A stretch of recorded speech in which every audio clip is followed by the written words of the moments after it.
All right, I'm here with Jose Delgado, who is a candidate for City Councilor at large. Yes, sir.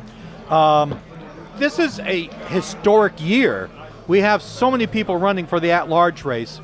So, how do you feel that your qualifications and your background will push you toward the top of the heap here? First of all, I just want to say I think it's great that we have so many people running. It shows that people still care about the city of Springfield, and folks want to get some things done.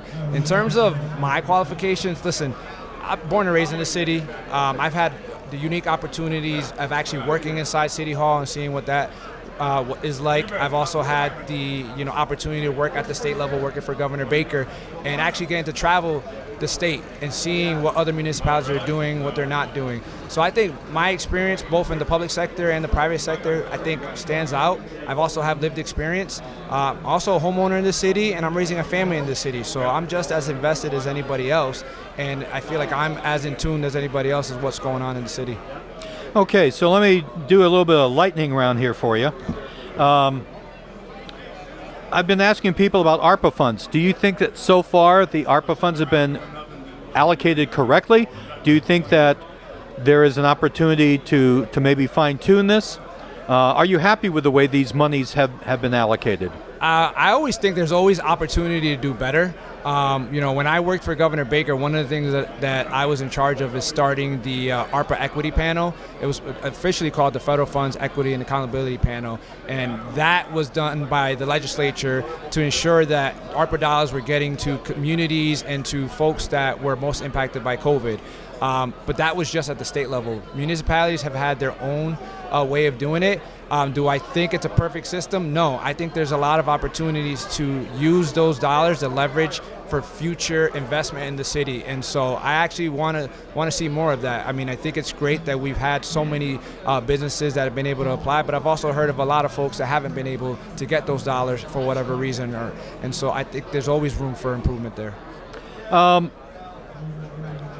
wondering, the city council was instrumental in bringing back a police commission.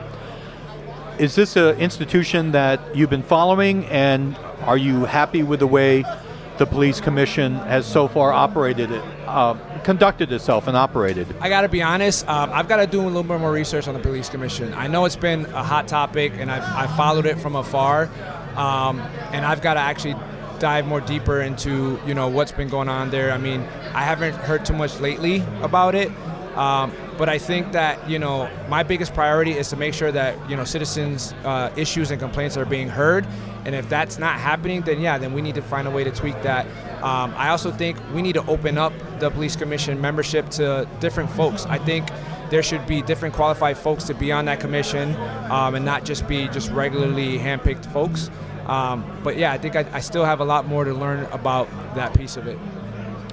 A lot of people in neighborhoods throughout the city of Springfield felt that there's been too much development emphasis on downtown.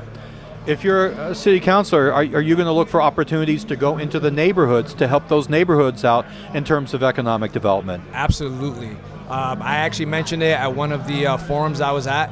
I think we've always had a fascination with downtown and bringing new stuff in, and I think that's part of the puzzle. But also can't forget there are many residents here that want to have nice neighborhoods, and we also have hubs in these neighborhoods, right? If you think about the Mason Square area, and that's a hub for small businesses. You think about the Boston Road hub of businesses, and I think every neighborhood should have their hub of businesses and support. And so I think, yeah, absolutely, we need to go back investing in our neighborhoods.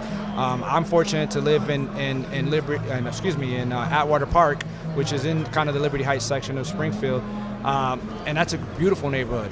And East Forest Park is a beautiful neighborhood, and 16 Acres is a beautiful neighborhood, and those residents are proud of that. And I want to make sure that any resident that lives in any neighborhood is proud of their neighborhood. And I want to make sure that they all have walkable neighborhoods and a thriving hub of business, because it shouldn't just be focused on downtown. Jose, I'll see you next week at the debate. Yes, sir. And thank you for coming by and speaking with us tonight. Thank you very much. All right. Seeing you, Take care.